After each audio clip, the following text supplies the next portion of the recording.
नमस्कार। आप देख रहे हैं बिस्तक का खास शो। शेयर बाजार में हाहाकार मचा हुआ है। पिछले कुछ समय से लगातार बिकवाली देखने को मिल रही है और निवेशक हो गए हैं परेशान। लेकिन फिर क्या ये गिरावट जो अब आ गई है वो एक अपॉर्चुनिटी के तौर पर देखें? Mutual funds, fund managers, AMCs इस गिरावट में क्या कर रही हैं? फंड मैनेजर ऐसी गिरावट को कैसे देखते हैं और कहां पर वो अपॉर्चुनिटी ढूंढते हैं? इस शो में आपको बताएंगे। हमारे साथ जुड़े हैं यूनियन एसेट मैनेजमेंट कंपनी के head of equity mister Sanjay Bembalkar. Sanjay ji नमस्कार, स्वागत है आपका बिस्तक पे। नमस्कार। Pleasure is ours. मैं पहले व्यूअर्स को थोड़ा बता दूं संजय जी के बारे में। देखिए, 17 साल का गहरा अनुभव है। और ऊपर से अब डिग्रियां तो कम है नहीं। जब को हेड इक्विटी है यूनियन एसेट मैनेजमेंट कंपनी के, तो सीएफए हैं, साथ में चार्टर्ड अकाउंटेंट की डिग्री है इनके पास, एमएससी अकाउंटिंग और फाइनेंस में लंदन स्कूल ऑफ इकोनॉमिक्स से पढ़ाई कर रखी है। और 17 साल, जैसे मैंने कहा, इतना भारी भरकम एक्सपीरियंस है। और स्टॉक मार्केट पे ऐसे उतार चढ़ाव तो बहुत देख लिए हैं। तो संजय जी, आप अपने एक्सपीरियंस से बताएं, एक तो ये जो गिरावट हो गई है इसको आप कैसे देखते हैं, और क्या अब हम ओवरडन हो गए हैं, ये करेक्शन बहुत ज्यादा हो गई, यहाँ से चढ़ाई चढ़ना शुरू करेंगे या फिर तकलीफ भी और बढ़ सकती है? जी, thank you for having me. देखिए, मार्केट हमेशा कभी कभी फेयर वैल्यू फंडामेंटल के हिसाब से चलता है, एंड कभी कभी सेंटिमेंट बिहेवियरल एस्पेक्ट्स जो कि बहुत महत्वपूर्ण भूमिका निभाते हैं। हमें लगता है कि हमारा जो 15 साल का जो हम लोग ने एक फेयर वैल्यू स्टडी किया है, उसमें हमें दिखता है कि 15% ऑफ द टाइम्स मार्केट एक तो एक्सट्रीम एक्सपेंसिव या एक्सट्रीम चिपनेस की तरफ जाता है। एंड उस टाइम के मार्केट में मार्केट पॉजिटिव न्यूज या निगेटिव न्यूज को डिस्काउंट करते हुए उनको ज्यादा महत्व नहीं देता है, लेकिन सेंटिमेंट के हिसाब से मार्केट ज्यादा बिहेव करने लगता है। और उस समय हमें लगता है कि इन्वेस्टर्स को उस टाइम के मार्केट का फायदा उठाते हुए उनको एक बिहेवियरल डिसिप्लिन रखना बहुत इंपॉर्टेंट रहता है। एंड हमें लगता है कि करंट जो मार्केट है वो उस हिसाब से चल रहा है कि जहाँ पे सेंटिमेंट बिहेवियरल एस्पेक्ट्स को ज्यादा महत्व दिया जा रहा है। बजट आ गया, चला गया, दिल्ली इलेक्शंस आ गए, चले गए, इंटरेस्ट रेट पॉलिसी आ गई, चली गई, लेकिन सबको नजरअंदाज मार्केट ने इग्नोर किया और मार्केट में एक मंदी का माहौल बनाया हुआ है। हमें लगता है कि ऐसे टाइम पे फंडामेंटल का फोकस लेते, थोड़ा लॉन्ग टर्म व्यू लेके इन्वेस्टर्स को चलना रहेगा। 3 से 5 साल का व्यू लेते इन्वेस्ट करेंगे तो हमें लगता है कि current market will provide the fair returns. लेकिन सर, निवेशकों को ना बहुत ऐसे लोग हैं जिनको नहीं आती है स्टॉक मार्केट समझ में। वो सिर्फ ये देखते हैं कि पैसा डाला और उसके बाद कितना रिटर्न आया। इसीलिए स्टॉक मार्केट से इतना डरते हैं लोग, क्योंकि अगर एफडी में डाल दें या फिर बॉन्ड्स में डाल दें तो स्टेबल रिटर्न्स मिलते हैं। यहाँ पर बहुत भारी झटके लगते हैं, जो इस बार लग गया। अब वैल्यूएशंस की हम बात करते हैं। एक तो आप ये समझाएं, एक आम आदमी को कैसे समझाएंगे कि जो सितंबर 2024 में वैल्यूएशंस थे और जो अब वैल्यूएशंस है उसमें कितना बड़ा डिफरेंस है? और फिर वो एक बहुत इंपॉर्टेंट चीज, क्या यहां से अब चढ़ाई चढ़ना शुरू कर सकते हैं या फिर ये वैल्यूएशंस और ज्यादा डिस्काउंट में मिल सकते हैं? जो अभी खरीदेंगे उसके लिए थोड़ा और रुकना पड़ेगा रिटर्न्स कमाने के लिए। हम मार्केट को, हर स्टॉक को एक फेयर वैल्यू वैल्यूएशन के हिसाब से देखते हैं, जहाँ पे करंट इंटरेस्ट रेट का क्या सिचुएशन है, अर्निंग्स की क्या ग्रोथ आने वाली है, उनका रिटर्न ऑन इक्विटी कितना है, ये सबको अंदाज लेते हुए हम एक फेयर वैल्यू निकालते हैं। एंड हम जब ये सब 50 स्टॉक्स का वैल्यू ऐड कर लेते हैं तो हमें निफ्टी की फेयर वैल्यू मिल जाती है कि निफ्टी कहाँ पे होना चाहिए। लेकिन जैसे मैंने बताया, हमें ये दिखाई देता है कि Nifty follows the fair value trend over longer period of time. During shorter periods of time like 3 month 6 months, market जैसे मैंने बताया कि कोई बिकवाली हो रही है या कोई निगेटिविटी आ रही है, तो उसको ज्यादा वेटेज दिया जाता है ड्यूरिंग दिस टाइम्स। हमें लगता है कि जो फ्रॉथ था mid cap and small cap में, देयर वाज सम पॉकेट जहाँ पे एक फ्रॉथ ऑफ वैल्यूएशन, जहाँ वैल्यूएशन बहुत ही ज्यादा बढ़ गए थे। उनकी जो अर्निंग्स ग्रोथ है, उनका जो आरओई है, उसके आगे, फंडामेंटल्स के आगे वैल्यूएशन चले गए थे। उसमें एक करेक्शन का पहला एक माहौल मार्केट ने देख लिया हुआ है। हमें लगता है कि यहाँ से अभी एक स्टॉक पिकर्स मार्केट रहेगा, जो पूरे मार्केट को नहीं देखते हुए सेक्टर्स और स्टॉक स्पेसिफिक कॉल्स लेने पड़ेंगे। ऐसा एक माहौल मार्केट में बन रहा है।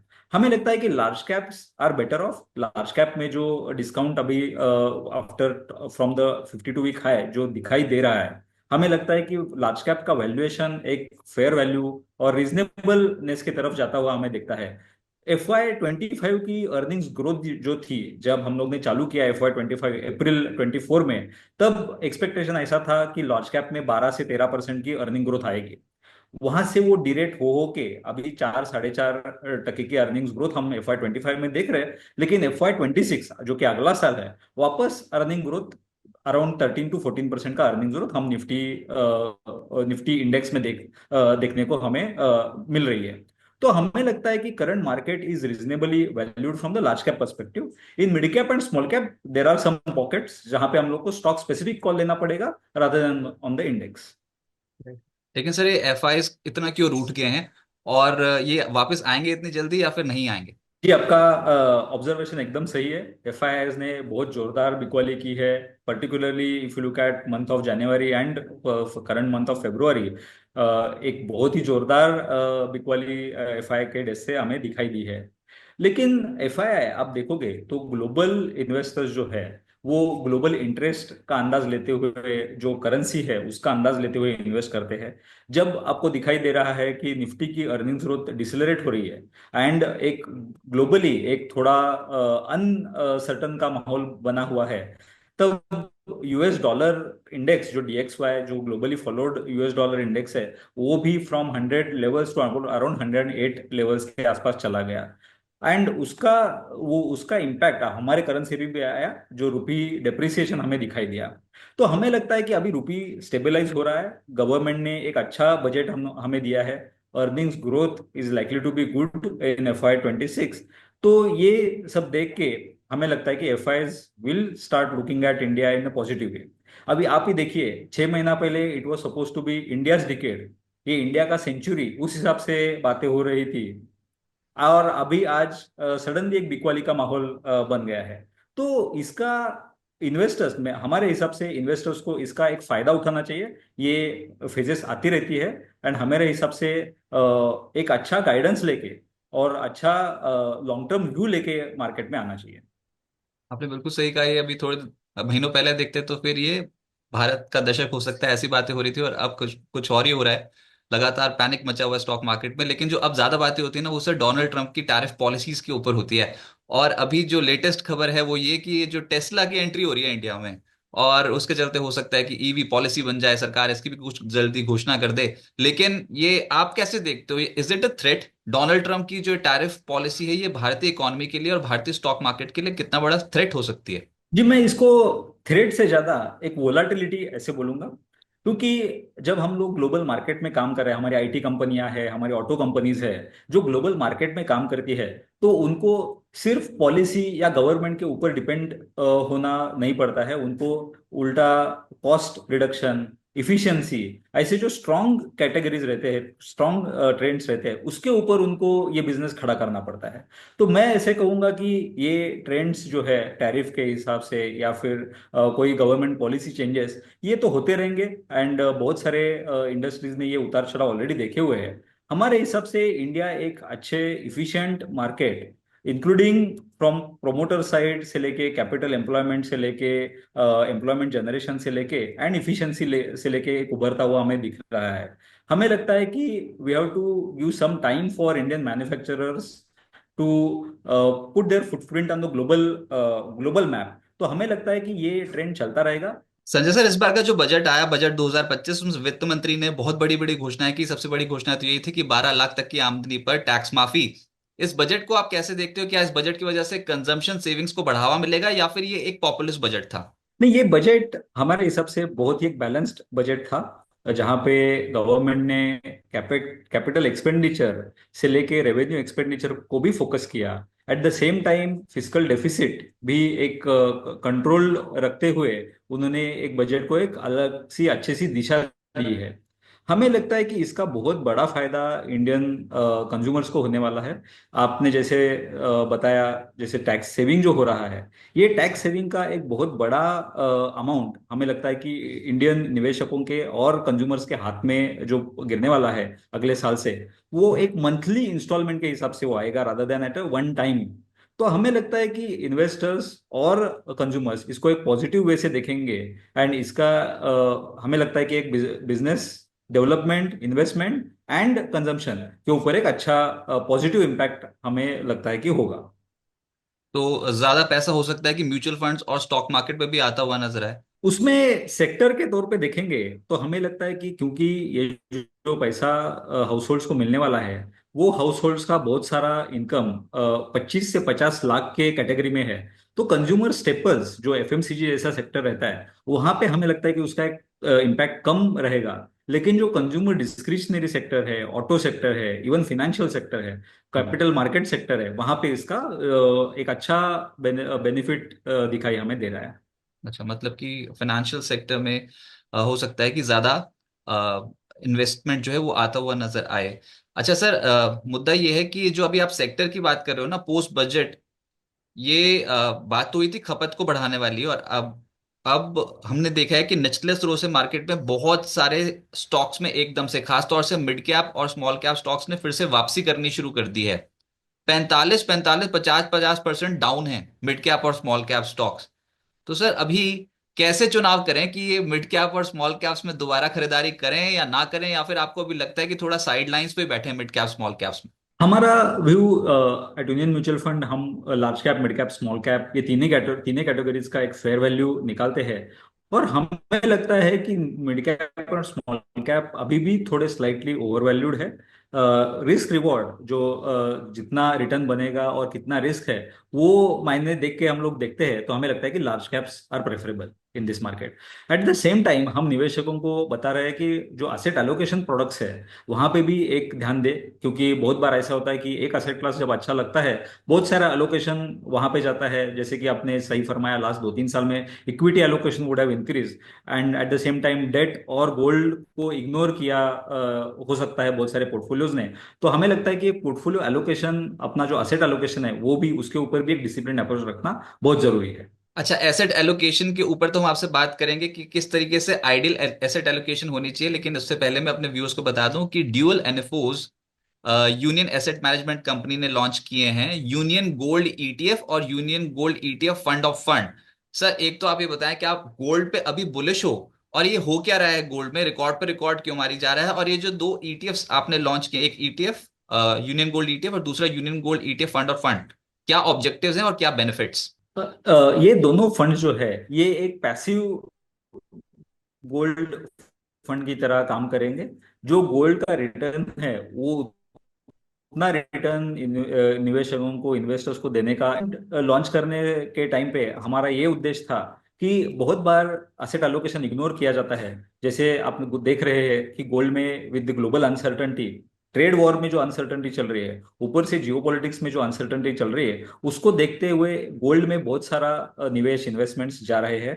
हमें लगता है कि ये अनसर्टनिटी अभी कुछ टाइम के लिए बनी रहेगी। इंटरेस्ट रेट जब वोलाटाइल होते हैं, जब मॉनेटरी पॉलिसीज चेंज होते हैं, तो उसका भी एक पॉजिटिव इम्पैक्ट हमें गोल्ड प्राइस पे पास्ट एनालिसिस में दिखाई दिया है। ऊपर से 2021 तक जो सेंट्रल बैंक्स का जो बाइंग था gold as a asset class, वो 2023 और 24 में ऑलमोस्ट 2 गुना हो चुका है।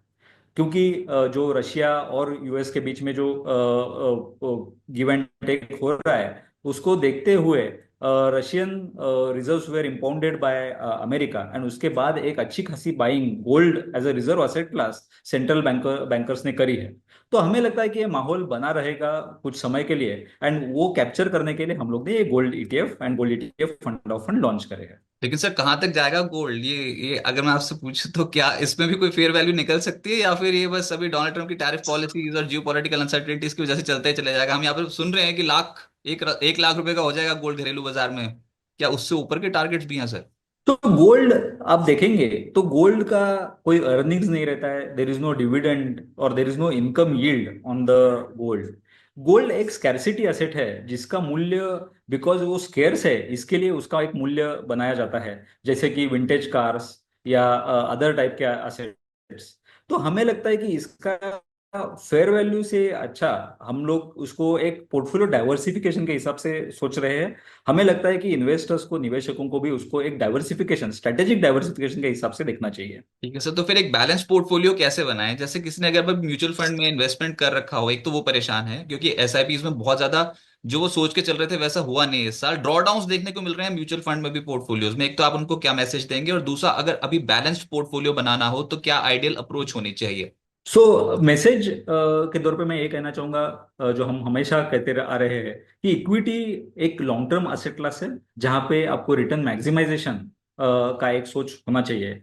And at least 3 to 5 years of investment horizon हमें रखना चाहिए जब हम इक्विटी में आ रहे हैं। तो जब आप इक्विटी में कोई भी एलोकेशन दे रहे हो, तो जो इमीडिएट पैसा आपको जो रिक्वायर्ड है, वो छोड़ के जो बाकी का पैसा है उसका एलोकेशन हम इक्विटी में सोचना चाहिए। हमें लगता है कि इक्विटी एलोकेशन, जो हमारा मल्टी एसेट एलोकेशन प्रोडक्ट है, उसमें भी हमारी यही राय थी कि equity allocation has to be very high, because equity का परफॉर्मेंस, पास्ट परफॉर्मेंस और एक्सपेक्टेड परफॉर्मेंस को देखते हुए हम लोग ने 65% इक्विटी एलोकेशन उसमें रखा है। सेकंड एसेट क्लास हमें लगता है कि गोल्ड के तौर पे निवेशकों को देखना चाहिए। ग्लोबल जो रिसर्च है उसमें भी हमेशा ये बात आती है कि 14-15% एलोकेशन गोल्ड में होना चाहिए। लेकिन हमें लगता है कि इंडियन इन्वेस्टर्स को और इंडियन करेंसी को नजरअंदाज देखते हुए हमें लगता है कि 15 से 25% का गोल्ड एलोकेशन हर एक इन्वेस्टर्स के पास होना चाहिए। हमारे मल्टी एसेट एलोकेशन प्रोडक्ट में भी 22 से 23% का एलोकेशन हम लोग ने गोल्ड में रखा हुआ है। एंड बैलेंस हम लोग डेट में डायनामिकली मैनेज करते हैं। अच्छा, लेकिन अभी के सिनेरियो को देखते हुए बहुत सारी फंड कैटेगरीज हैं सर इक्विटी में ही, और आप इक्विटी को ही बहुत अच्छे आप मैं रिकॉर्ड चेक कर रहा था, बहुत ही तगड़ा रिकॉर्ड है यूनियन एएमसी का। लेकिन अभी इक्विटी में ही अगर किसी फंड का सिलेक्शन करना हो, तो वहां पर क्या मल्टी कैप फंड में जाएं, फ्लेक्सी कैप में, या फिर स्मॉल कैप, मिड कैप या लार्ज कैप, किस तरीके से उसको डाइवर्सिफाई करके चल सकते हैं? करंट ये अनसर्टनिटी का माहौल देखते हुए हम थोड़े कंजर्वेटिव अप्रोच से इक्विटी मार्केट की पार्टिसिपेशन की सलाह दे रहे हैं। हमें लगता है कि currently flexi cap kind of mandate और multi asset allocation mandates are better off in current scenario. और जब ये करेक्शन 100% अपना एक अंदाज बने कि अब ये करेक्शन और अनसर्टिनिटी का माहौल अभी रिड्यूस हुआ है, 100% फिनिश तो कभी नहीं होगा, लेकिन अनसर्टनिटी जब कम हो गई है, तब हमें लगता है कि risky assets like small cap innovation fund उस तरफ का एलोकेशन होना चाहिए। लेकिन करंट माहौल देखते हुए हमें लगता है कि फ्लेक्सी कैप और multi asset kind of product should be chosen in next 1 year, for next 1 year perspective. Sir 2024 में ना बहुत सारे एनएफओस भी आए थे, उसमें थीमेटिक फंड्स भी थे, सेक्टोरल फंड्स भी थे। ऐसी वाली मार्केट में एक बार निवेशकों को समझा दें कि किसी के पास सेक्टोरल या थीमेटिक फंड्स हो तो उनको क्या उम्मीद करके चलनी चाहिए, क्या पता उस सेक्टर में, उस थीम में अभी पैसा ना आए, तो क्या उनको भी कंटिन्यू करनी चाहिए अपनी एसआईपीज? सेक्टोरल थीमेटिक फंड्स जब आप चयन कर रहे हैं, चॉइस कर रहे हैं, तो हमें लगता है कि आपका इन्वेस्टमेंट होराइजन एक बहुत इंपॉर्टेंट वेरिएबल रहता है। क्योंकि जब ये थीम्स कभी कभी चलती है एंड कभी कभी वो रिड्यूस, उनका जो उनके ऊपर का जो फोकस है वो रिड्यूस होता है। जैसे कि आप देखेंगे रेलवेज या पीएसयू स्टॉक्स। एंड तब इन्वेस्टर्स को देखना पड़ता है कि अरे अभी इसका टाइम फ्रेम जो सोचा था उससे अभी अलग हो रहा है। तो हमें लगता है कि ब्रॉड थीम्स चूज करें rather than choosing very very small themes. Investors को मैं एक सलाह देना चाहता हूँ कि उन्हें ब्रॉड थीम्स चूज करनी चाहिए जब थीमेटिक फंड्स में जा रहे हैं। तो time horizon should be more than the equity allocation. So equity allocation में आपका 3 से 5 साल का होराइजन है, तो आप थीमेटिक फंड में आप जब जा रहे हो तो 5 से 7 साल का एक इन्वेस्टमेंट होराइजन रखे। और डेफिनेटली आपके जो एडवाइजर्स हैं उनकी सलाह हमेशा ले before choosing the thematic funds. क्योंकि इफ क्योंकि जब लॉन्ग टर्म थीम्स रहते हैं तो उनका लॉन्ग टर्म रिटर्न्स अच्छा रहता है, लेकिन शॉर्ट टर्म फेजेस जो रहते हैं वो बहुत वोलेटाइल हो सकते हैं। मैं ऐसा सोचता हूँ कि उस time if allocation is not over allocated, आपके बकेट के एसेट एलोकेशन प्रोडक्ट के को volatility should be used for your benefit. Sir last सवाल ये होगा, देखिए जिन्होंने पिछले साल म्यूचुअल फंड में पैसा डालना शुरू किया ना, उनको आगे हैं बाउंसर पे बाउंसर। वो सोच नहीं रहे थे कि इतनी खराब पिच देखने को मिलेगी, पिच थोड़ी बिगड़ गई। और यही समझ लीजिए कि जो ओपनिंग थी वो थोड़ी डगमगा गई उनकी। तो उनको क्या मैसेज होगा? ये एक साल की तो बात है नहीं, अगर वेल्थ जनरेट करना है तो बहुत बहुत लंबे समय तक के लिए आपको डिसिप्लिन इन्वेस्टमेंट करनी चाहिए। लेकिन आप क्या मैसेज देंगे, आप कैसे कॉन्फिडेंस बढ़ाएंगे निवेशकों का over a period of time, उनकी वेल्थ कैसे जनरेट कर सकते हैं वो? तो हमें लगता है कि थीम अच्छा, फंड्स अच्छा, एसेट एलोकेशन चूज करना चाहिए। एंड उसको एक डिसिप्लिन के हिसाब से देखना चाहिए। मार्केट का मूड जो होता है वो, जैसे मैंने बताया, कभी फंडामेंटल्स की तरफ से जाता है और कभी सेंटिमेंटल और बिहेवियरल की तरफ जाता है। जब ये सेंटिमेंटल और बिहेवियरल एस्पेक्ट को ज्यादा वेटेज मिलता है, तब एक डिसिप्लिन अप्रोच की तरह अपने हमें एक असेट एलोकेशन और सेक्टर एलोकेशन को ध्यान रखते हुए अपना एलोकेशन मार्केट में रखना है। हमें लगता है कि इन्वेस्टर्स को करंटली, एज यू आपने जैसे सही फरमाया कि लास्ट एक साल थोड़ा डिफिकल्ट है, डिफिकल्ट हुआ है, जहाँ पे low single digit return indices ने दिए हुए हैं। तो इस टाइम पे if you are not over allocated, हमारी राय यही है कि डिसिप्लिन अप्रोच कंटिन्यू रखे, एसआईपी कंटिन्यू रखे। एसआईपी इसी टाइप के मार्केट के लिए बनी हुई रहती है कि जब मार्केट नीचे हो तो आपको ज्यादा यूनिट्स मिले। तो आपको ये डिसिप्लिन कंटिन्यू रखना है and long term investment horizon रखना है, ये हमारी राय है। एट द सेम टाइम हमें लगता है कि expectation also has to be managed, क्योंकि बहुत बार ऐसा होता है कि तेजी के माहौल में हमारा एक्सपेक्टेशन भी बहुत बढ़ जाता है। और जब equity as asset class, India as asset class हम लोग देख रहे हैं कि ये इंडिया का दशक है, और इंडिया की ग्रोथ जिस तरफ से आने वाली है उसका बेनिफिट हमारे इन्वेस्टर्स को और हमारे पोर्टफोलियो में भी दिखना चाहिए। तो अपना एक्सपेक्टेशन भी उस हिसाब से नॉर्मलाइज रखे। राइट संजय जी, बहुत शुक्रिया आपका हमारे साथ जुड़ने के लिए और पुस्तक को अपना समय देने के लिए। Thank you sir.